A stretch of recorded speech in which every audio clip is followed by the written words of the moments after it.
Oh, it's cold. I believe so.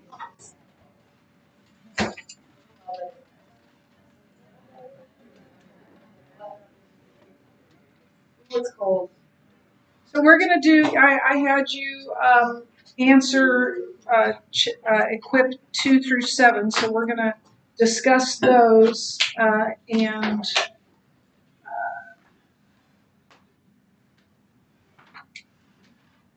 and then we might, I don't know if we need to do the engage or not, but we've already done the emboldened, so you should be fine on those. Number 2, what did Ronald Nash say to the Russians that opened their eyes to the fact that the box, meaning the universe, is open and created by God? So what was his whole sort of idea with them? Yes. Basically, I forgot my thing. So, he was saying that, like, okay, so you believe in a closed box thing, but I believe in an open box, and so, like, if God is the one who created the box, and everything in the box, it would only make sense that he would be able to manipulate what is inside the box. And they think that the box was just there, and it's not open, so it can't be manipulated. So they completely took out, like, the idea of God. So they, like, without even, like, like, their presupposition was that God doesn't exist, so they don't even think about it. Right. And what was their reaction? Wow. Probably hurt their feelings. Yeah. Yeah. I mean, to us, that wouldn't be, that eye-opening. But to them, it really was. And part of that is living in a closed country for so long that didn't even allow the idea of God at all. So, yeah. And it's true. I mean, the box is either open or it's closed, right? There's no in between. If there is a God that created everything that is, it belongs to Him. Does it not? That created everything, including us. Yeah, and that's true. He can do whatever He wants. Some of you have cars, and if you walked out after school and your car was gone, because I don't know, maybe one of your sisters or one of your friends got in there and drove away, what would you think? I should have locked my car. I should have locked my car. You might be upset because it's my car. It belongs to me. I have, ladies.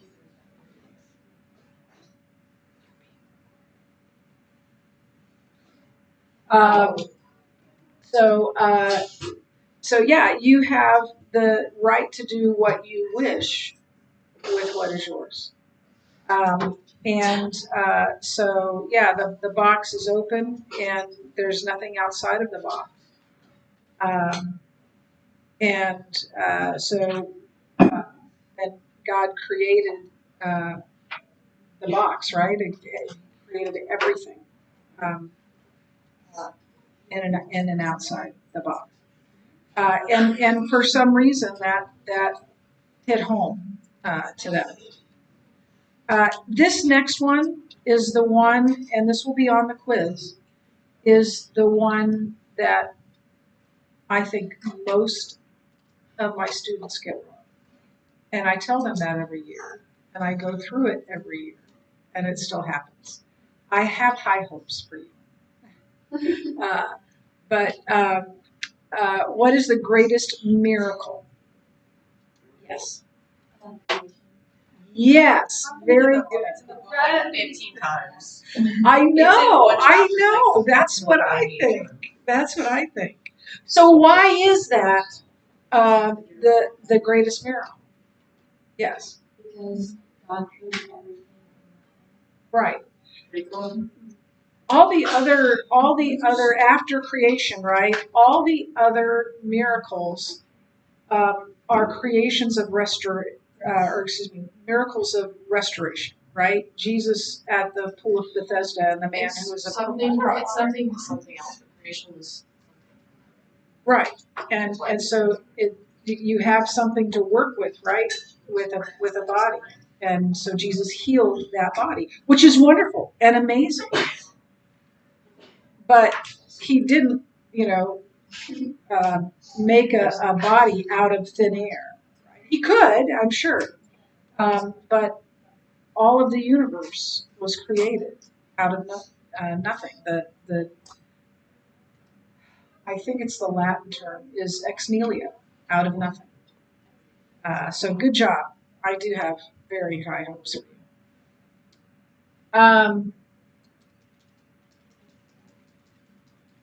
So this is what I wrote down in mine. It's creation.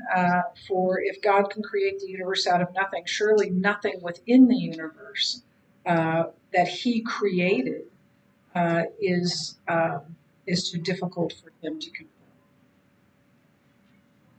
Okay, so now we get to these two philosophical arguments. Generally speaking, students do a better job of explaining Spinoza's than Hume's, but we're going to go through both of them, and you will have it's not a question. You'll have to write it out and explain it. One of them, not both of them, but one of them. What was Benedict Spinoza's objection to miracles, and why was he dead wrong? First of all, what was his objection? Natural laws are. Yes, natural laws are immutable. What does immutable mean?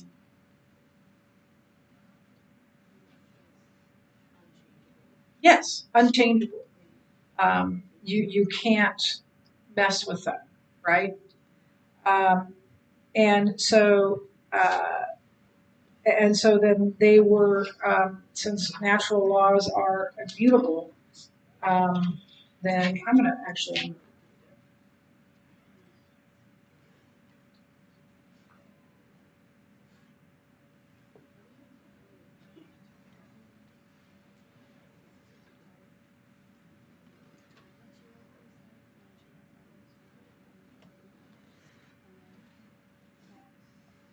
So this is Spinoza's argument. Miracle laws are violations of natural laws. Miracle laws are violations of natural laws. Natural laws are immutable. He presupposes that, right? He doesn't know that for sure. It is impossible to violate immutable laws. Therefore, miracles are impossible. So, what did the book say is the answer to that, or the argument against that?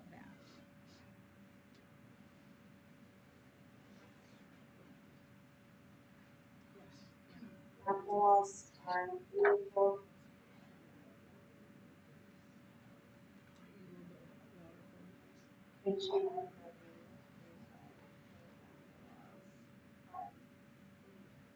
Yeah. The universe was created out of nothing, and so none of those laws are immutable because God can direct them as He wishes. God's laws are not immutable. And creation itself, as you said, is an example. He created something out of nothing. And so if He created something out of nothing, He can do whatever He wants with what He's created. Yes.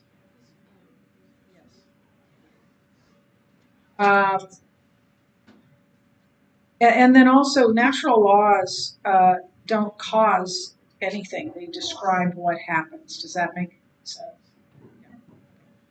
And then let's talk about David Hume's objection. And it's a little longer, maybe why people don't want to do that on the essay part, but natural law is by definition a description of a regular occurrence. Wrong there, right? A miracle is by definition a rare occurrence. So that, yes.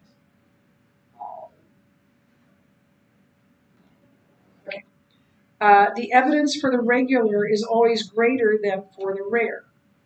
A wise man always bases his belief on the greater evidence. Therefore, a wise man should never believe in miracles. Or a wise man would probably consider all options instead of taking the most common one. But I have written down just because something is rare does not mean there's no evidence for it. That's a very good answer. Yes, that's exactly right. Just because it's rare doesn't mean it happened, right? So I was in 8th grade, and I was coming home from Mission Junior High, and we got on the base. The bus was on the other side of the parade ground from General's Row, and the sirens went off.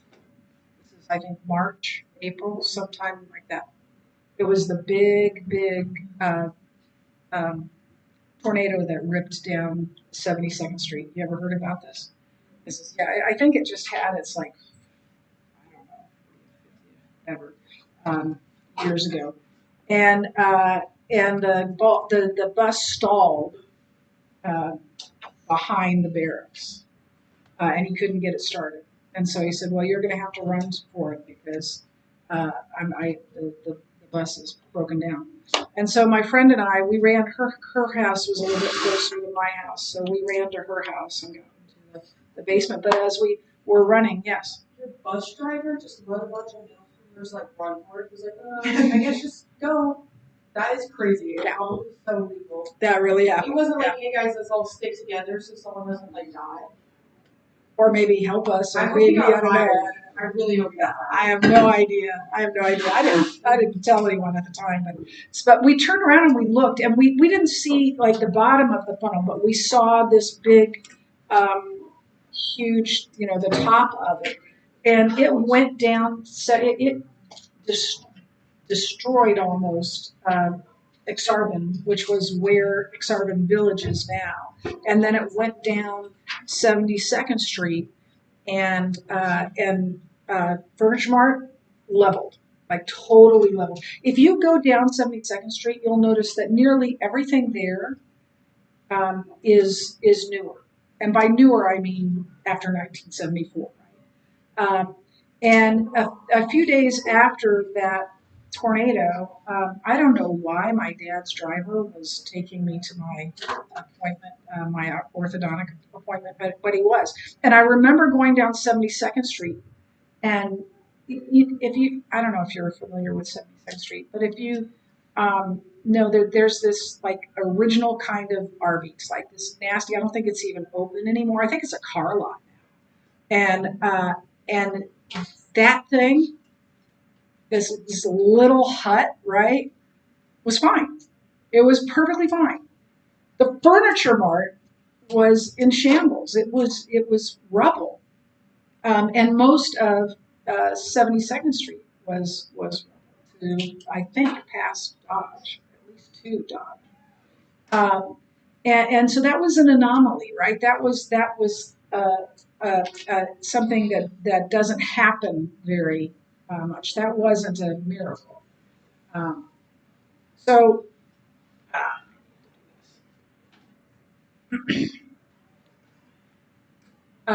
but it actually happened, right? It was rare for something to not have been disturbed, but it wasn't a miracle.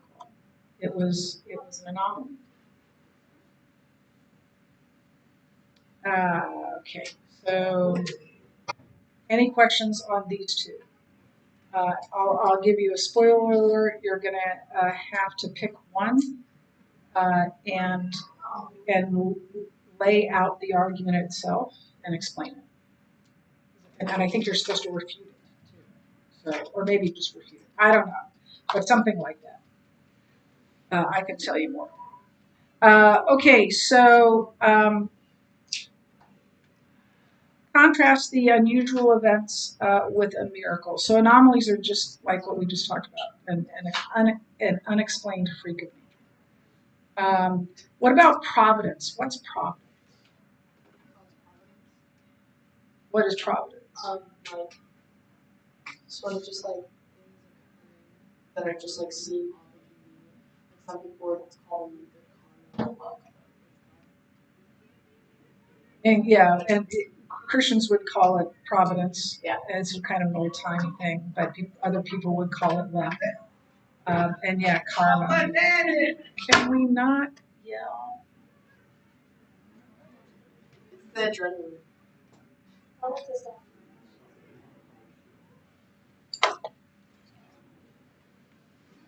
Yeah, Chris Leonard did this. We're looking at them all freak out. Like screaming. I'm like, okay, I already don't know how to do math. This is not helping. You're not freak out class. They're like, I know, I can hear everything you're saying. You'll talk to them like, thank you, Aubrey. Thank you, Aubrey. Because talking is so loud, and I'm just like, I cannot. It's like the school. It's just that we should all sit in. What we should just Nobody's screaming. I'm like, I mean, they were directly by our door. This geezer, can I just walk you through something? I have 2 words. Freak out, that. Oh. I literally the entire freak out class. Just the whole class screaming. Freak out 1 word? Back in the 70s, they said that primal screaming was helpful for stress. It is. And we should just all scream right now. 3, 2, no. Okay.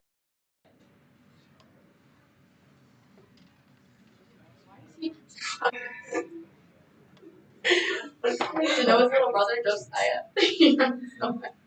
Okay, so we did anomalies, we did providence, we did psychosomatic. Are we on magic? Yeah. Yeah. Okay, so what is magic? Yes. Yeah, it's sleight of hand or an illusion, right? It's not actually happening. Yeah. She's not getting cut in half. Yeah. She just appears to be getting cut in half. And everybody goes, ah. And then what about satanic signs? What do you mean? What about that? Can Satan interact in our world? Yes. Yes. Satan.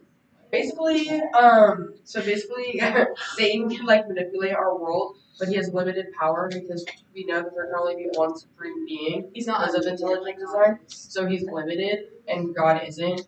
But he still like manipulates using our like downfalls, I guess, and like our temptations to sin against God, so that.